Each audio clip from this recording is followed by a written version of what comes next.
While the 2025 NFL Draft may be over, the draft preparation for the 2026 NFL Draft is officially here, and really it's been here for a while. You watch a lot of these guys as you're watching other players. So this is going to be a really, really fun year. There's a lot of talent, and of course, we're so far away. The draft order is not done by me. This is done based off of Super Bowl odds that I found on DraftKings. You can check that out. If you have a complaint, you can complain to either the odds makers or the American public placing wagers. I did not do this. It's just the order that I found. The Saints are going to win the Super Bowl if you're a Saints fan. And that goes for pick a team and they're going to win the Super Bowl, whatever team you're a fan of. This is always a fun exercise because it's so hard to even come close to getting any of these right. We're so far away. And really, the method I typically employ is try to get the good athletes in there that could put it all together and go really, really high in next year's draft. I typically avoid the solid guys that are names we all know, but are they really going to end up being round one players? Probably not. So there are guys that I think are just subpar athletes that I didn't end up getting into the first round. And there are also some good athletes and good players I didn't end up getting into the first round. Like I think guys like Cade Klubnik from Clemson. And Clemson's got a lot of dogs in this draft. But Cade Klubnik, I think, could end up being a high draft pick. I just couldn't find a spot for that many quarterbacks. And there were some I just wanted to talk about a little bit more. We're going to jump into that. This video is sponsored by Arena Club, the future of trading cards. It really does combine all of the thrills of opening cards as a kid, football, baseball, ripping open the pack, not knowing what you're going to get, with the modern technology that we all use today. With Arena Club, it's all about slab packs. Slab packs makes it possible to score gem mints for a fraction of their retail price. And Arena Club is the only repack that provides real value, a complete view of all the possible cards you can get, and clear hit rates for every single one. And now they've got a feature where when you rip a slab pack, you get an instant offer. So whatever you pull, they will give you an instant offer based on market value if you're not feeling like holding on to it. Of course, this is a football channel. I'm ripping football. We've got the Ruby pack. I'm ready to roll. And hopefully we get something incredible. Here we go, ripping it straight open. Without further ado, we are acquiring Drake May. I'll take that. He was actually my #1 player in the draft last year. And this is a Optic Preview Red Pandora out of 2024 Donruss. Or Donruss, I've never known exactly how to say it. But this is a pretty sick card. PSA Gem Mint 10 for who I think can be an incredible NFL player. Right now, the offer they're giving me is $180. I'm not taking it. I'm a holding. This is going to be worth way more when Drake May balls out. I can auction it if I want to go that route, but I'm holding on to this. It's going in the showroom. I can show it to everybody that looks. I'm keeping it. The grail that we would have been looking for was this Jalen Hurts rookie auto, but I'm telling you, we got a pretty good pull with Drake May. And right now, when you go down in the description, you can get 20% off your first slab pack or card purchase by going to arenaclub.com/Bengal and use code Bengal. That link is going to be down in the description. It's arenaclub.com/Bengal. Use code Bengal. And thank you to Arena Club for sponsoring this video. But before we do, the last thing I have to mention, there is no Arch Manning in this way too early mock draft. I have it on pretty good authority, and it does make sense that Arch Manning will not be declaring. Now, that could change. We'll see. But it seems like Arch Manning is unlikely to declare. I'm a big Longhorns fan, obviously. I'd love to talk about him. We really haven't seen him very much. So it's easy to say that based off of his prospect, prestige, and last name, that he could very easily be a first-round pick and maybe even #1 overall. But one, I don't think we've seen enough to say that I feel comfortable putting him this high. And really, most importantly, I do not think he's going to be declaring. Yes, it's tough to turn down a potential #1 overall pick opportunity if he plays so well in 2026. But again, we haven't seen enough, and it's not like he needs the money. From everything coming out of the Manning camp, he's going to be staying at Texas for another season following 2025. So he's not in this. Now let's get into it. With the Saints at #1, going Lenora Sellers, and it's tough to find a guy with more potential than him. He's got an unreal frame, super big, super strong, and that's extremely evident if you watch this guy play. He's impossible to sack. It's not just his mobility in the pocket. That's a big part of it, obviously, but his strength is unbelievable. It's like a tight end there. And if he can put it all together, his big time plays, his splash plays are just a glimpse into what he can be. And you can say some similar things, like, you know, that's why Anthony Richardson got drafted really highly. Not to the same level because the class was way different, but Cam Ward's splash plays, you see into the future with what he could become if he can be a little bit more consistent and put it all together. Lenore Sellers is in that same type of QB. Not that, I mean, he's a way better athlete than Cam Ward, right? Way better size. But it's the same, it's the splash plays. You kind of, and forgive the inconsistency, especially a year out. And if you see the big picture, Lenore Sellers has the makings of a #1 overall quarterback prospect as we move to the Browns at #2. And again, it's kind of less about which players are going to which team here. It's almost really kind of a big board combined with players taking, or teams taking positions and players that make a little bit of sense. And I think getting a big time edge in TJ Parker on the other side of Myles Garrett is very intriguing. TJ Parker is a stud. Really, really dominant player and had a fantastic 2024. I think he's in line for another really big 2025. A really, really good athlete with ideal size. And I think he's going to be someone that hears his name get called pretty early. And it's a really good D-line class again, especially on the edge. But there are a couple of really good interior players. They're just churning them out. I mean, we'll get to another one here in a minute. And there are some that I would have liked to include a lot higher that I just couldn't find a spot for. Drew Aller at #3 here to the Jets. You're playing the potential game because he's got the big frame. He's got the big arm. He's got the toughness. Can he put it all together? Showed a little bit more in 2024. No question. Was not quite consistent enough. And I think you saw that down the stretch. Had Drew Aller declared, he would have been one of the first quarterbacks off the board. Would that have been ahead of Jackson Dart? I think maybe. Would it have been ahead of Cam Ward? That one I think I doubt. But Drew Aller could have been a first round pick. I think he would have gone ahead of Tyler Shuck. So maybe to the Saints at 40 was a shot for Drew Aller had he declared. But he's got a chance to improve and go a lot higher. Justin Fields will have 1 year under contract by this time next year and may not even be on the team. Who knows? But probably will be. Drew Aller's got a chance to be the QB of the future. We know the Jets love their Penn State quarterback. Shout out Christian Hackenberg. At #4, Peter Woods out of Clemson to the Tennessee Titans. Just add maybe the best player available. They could improve their defensive line. Peter Woods is so good. You know, I was following a lot of college recruiting, and Peter Woods was a name I wanted Texas to get in that cycle. And he came on as a freshman, and you could instantly see him make an impact. Was actually, I think, playing off the edge a little bit last year at Clemson. Super weird, but he's got unbelievable size and quickness for that size on the interior. I think he's going to be a name that gets called really, really early. I think he's got a chance to be a special type of player. Peter Woods is absolutely a name to know, as we have the Giants taking Francis Mauigoa. And this, I think, applies to every team, but I'll talk about it the Giants specifically here. Like, they could absolutely be in the market for a tackle. Jermaine Illuminor does not stop you from drafting a tackle.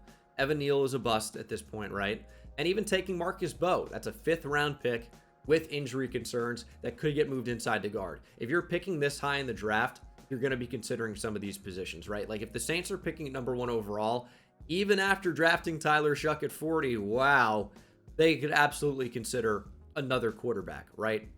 So just want to say that. But the Giants could absolutely consider a tackle. Francis Mauigoa has been a pretty good one at Miami over the past season or so. And I think it was another 5-star recruit. That's a pretty common trend with a lot of these guys. But, you know, Mauigoa is a really talented player. I think he's in play to be the first tackle off the board. And maybe the best player in college football right now in that conversation.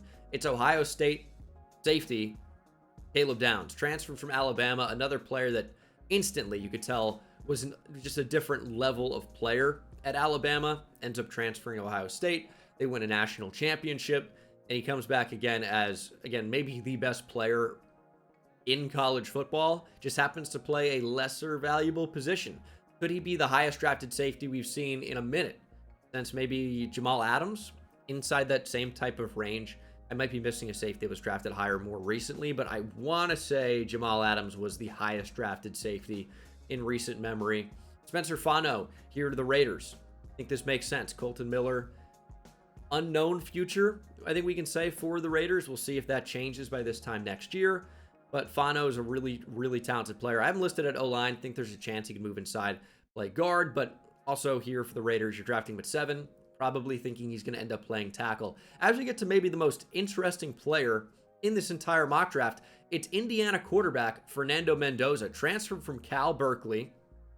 And I saw him play at Cal.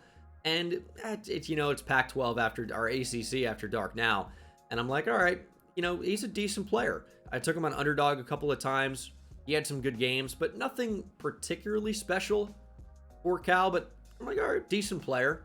And then Corey Kinnan, who's a big Browns guy on Twitter, big NFL draft guy, posted an article kind of outlining why Fernando Mendoza could be the next top quarterback pick. And I watched some of the clips he provided. I read a lot of what he said. And then I'm like, all right, this is a player absolutely worth taking a look at. So last night, I watched Fernando Mendoza at Cal and came away entirely impressed for a lot of the same reasons that Corey was. This is a guy with very good size and good athleticism for that size. He can make big time throws, and you see him from the end zone camera. The ball shoots out of his hands into some unbelievably tight windows. And I know that the talent at the receiver position wasn't insane at Cal last year, and it's not going to be insane this season at Indiana. But here he's going to be able to stay in state for the Colts. Could have a big season under Curt Cignetti, and with development, he's got the tools to be one of the top quarterbacks off the board next year. And also, what was fun to find out was his background academically. This guy was recruited by Ivy League schools, still ends up going to a super highly thought of institution at Cal Berkeley. So I think, factor in size, athleticism, arm talent, overall accuracy and arm power, plus the pocket mobility factoring into athleticism, plus the brains. This guy could end up being a super highly drafted player. And in this scenario, obviously, you have the Colts picking top 10. Anthony Richardson, in this scenario, based on Super Bowl odds, did not put it together. The Colts could absolutely consider a quarterback in that scenario. And they go with the rising prospect transfer quarterback, Fernando Mendoza. We move on. Got the Cowboys going Notre Dame running back Jeremiah Love, one of the most exciting playmakers in college football. I know the Cowboys drafted a couple of backs down the board. I know they brought in Miles Sanders and Javonte Williams. These are potentially short-term answers. And we know from an interview that Jerry Jones said they would have considered running back a lot more highly had there been, a top-tier talent at the position and then a big fall-off. But there was just so much depth that they didn't need to draft a running back very high. In this scenario, they're back picking top 10. They still are going to need a running back, and you can get a really, really good one. We know the Cowboys have considered drafting this position very high in the past and still would. Jeremiah Love is as exciting as any player you're going to find. Unreal athleticism and speed. He's a big-time playmaker for the Fighting Irish. As we get to Alabama offensive tackle Caden Proctor. Browns go with another Alabama offensive tackle near the top of the draft. Proctor is larger than life. He is huge. And it could be a good fit on this Browns offensive line that is looking maybe for their left tackle of the future. Anthony Hill Jr., linebacker out of Texas, horns up. My dog. I love Anthony Hill Jr. He's a monster player, can impact the game in a number of different ways. He's at his best working downhill. Can spot drop. Obviously can QB spy a little bit with his athleticism. He is a monster player. Can really be impactful as a blitzer. And I think in Mike McDonald's defense, he get really creative with how he uses Anthony Hill. My guy, monster player, should be a first-round lock next year, even at linebacker. Have the Patriots going wide receiver Denzel Boston from Washington. I know they've invested a little bit in wide receiver, but I think similarly to the Packers, this was another team with a lot of good, not great options at wide receiver. And they didn't really even have good, but they're working towards that.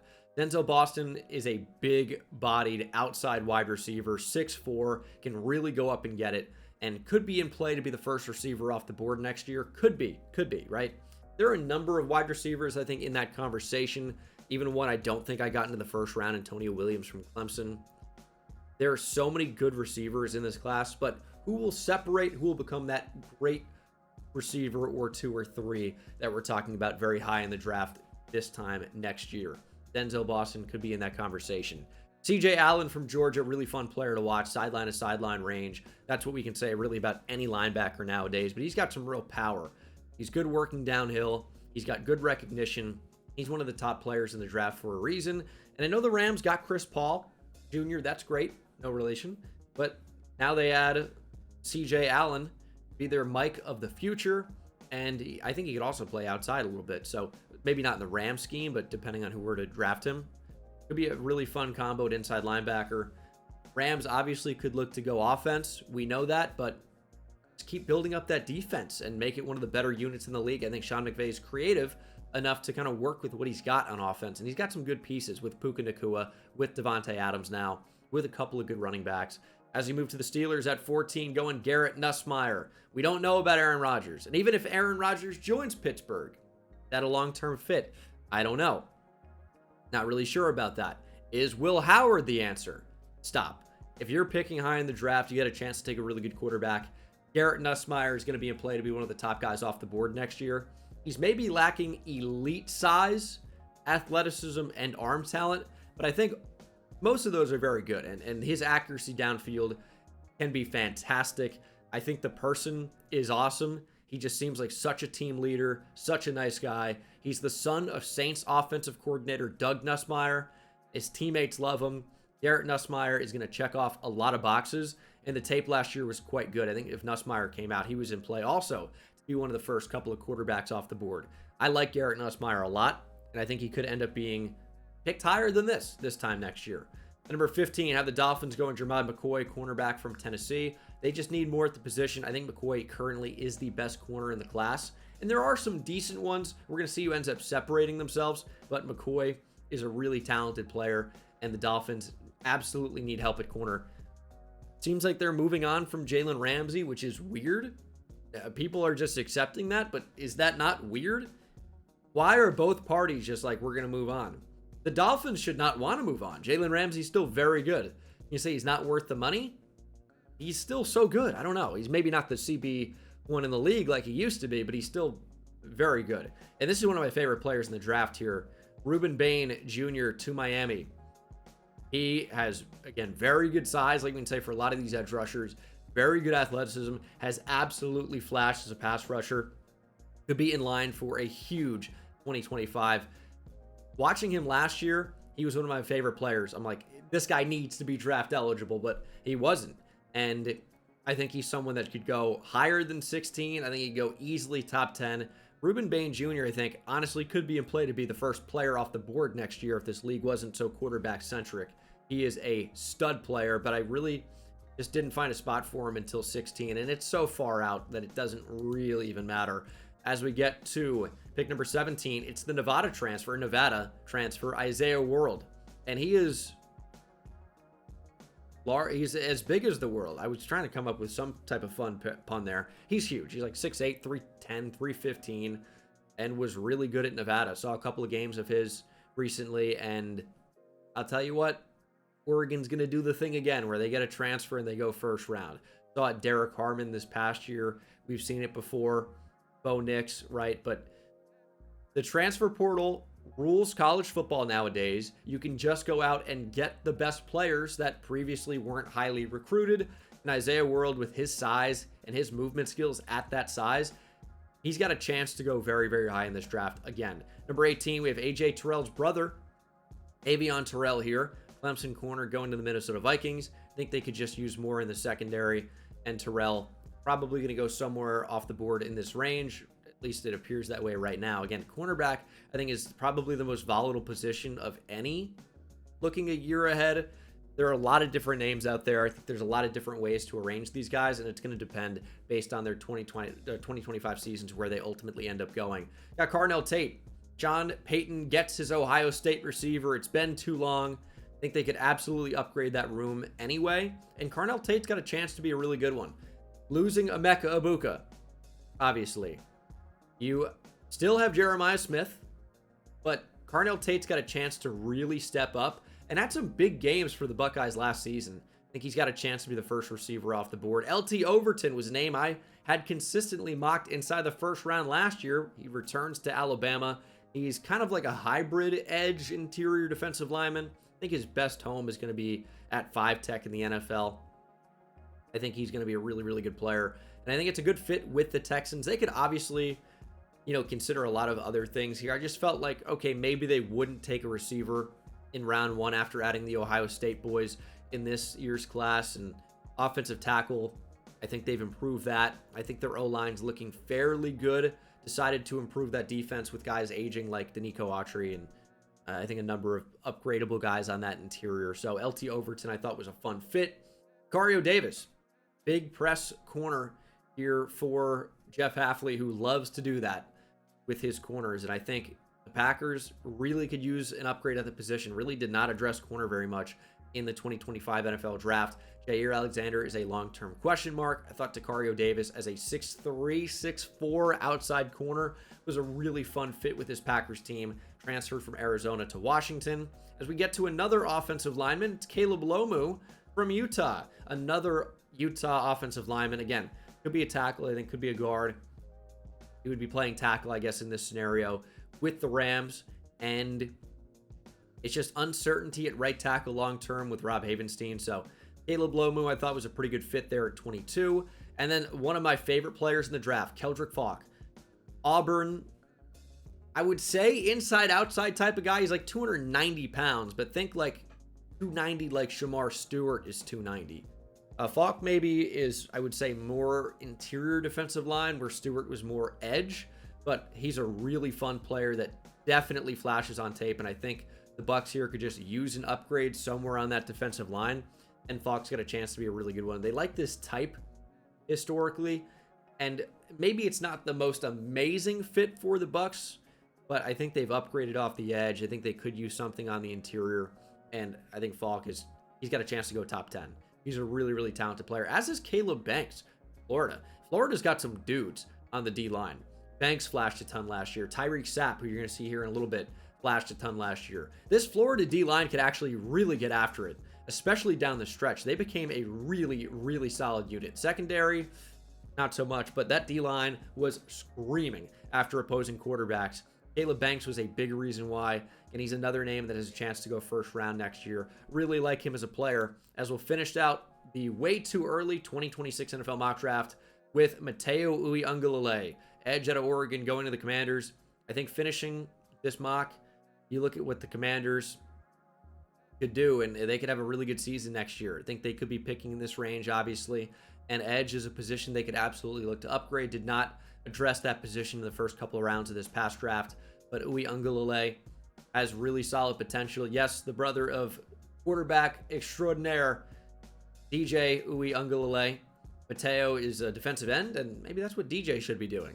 Uiagalelei is a really good player. Jalen Kilgore, going here to the Bengals out of South Carolina. He was really, really, really good as a freshman. I think he's got a chance to take a big step up, and it's going to be interesting to see, again, the order of these corners. I think the Bengals could end up being in the market this time next year, but I wanted to get Jalen Kilgore in the first round. I thought this was a pretty good fit for him, as is Cassius Howell with the Lions. They really could still look to upgrade their edge room, and A&M continues to have some monsters off the edge. They recruit well. They get these big-time athletes. Howell is about 250 pounds, but again, really flash. That's what a lot of these guys that I have going in the first round do. Guys that show that they have the potential to go high. Cassius Howell is among those names. Really, really athletic. Big dude. He carries the 245, 250 pretty well. Could be a menace off the edge this next season, although A&M doesn't really utilize their edge rushers in the best way. At least didn't last year as we get to the Niners. And Caden Green, transferred from Oklahoma a year or two ago, right? And I've got him listed at O-line. I think he's going to end up playing tackle. Obviously will at Mizzou, I would say, but could find a long-term home at guard. I just like to cover my bases, and I call a lot of these guys O-line if I think there's a chance they're going to move inside. But Caden Green's a good player. The Niners could use an upgrade in the trenches somewhere. As we get to Jordan Tyson from Arizona State. He was injured in the college football playoff. Otherwise, this would be a huge name right now. Jordan Tyson was a monster for the Sun Devils this past season and could enjoy a huge 2025 with Sam Levitt. Another name that I think he's got a chance to go round 1. Just couldn't quite find a spot for him. I guess we'll talk about Arizona State right now. He's a really good player. Fantastic mobility, still developing, but has made some big throws, but his mobility is killer. I just wonder, is it more college-y type quarterback, or is he going to develop into being an actual NFL prospect? And then Mansour Delane, listed here at LSU, big-time transfer, and we'll see what he can do at LSU. Stepping up in conferences, the SEC is always a tough task, but if he rises to the occasion, he's going to be a name that ends up going quite high. I think he's about 6'1", 200-ish pounds, and I think that's just good size. Jumping up to SEC play, he's going to have a chance to go first round if he plays well. Tyreek Sapp here from Florida. Another guy that was really good on their defensive line last season. Another guy that flashed a lot. It's the trend. And I think the Bills could look for another long-term upgrade on the edge. And finishing out with another Florida player, it's Austin Barber. He's got good overall size and movement skills, which those are typically the guys that end up going high. Austin Barber, I think, could be your long-term Lane Johnson replacement. I know they drafted Cam Williams. That doesn't move me here in the first round. Obviously, it could be something on the defensive side of the ball as well. Something on the D-line I think is not out of the realm of possibility, but decided to go offensive tackle. Eventually, they're going to take one to replace Lane Johnson. Will it be Cameron Williams? We'll see how they develop him. But that is my way too early 2026 NFL mock draft. Thank you guys so much for watching, and I will see you in the next one. I'll see you a year from now when I react to this. Take it easy. Should be a fun season.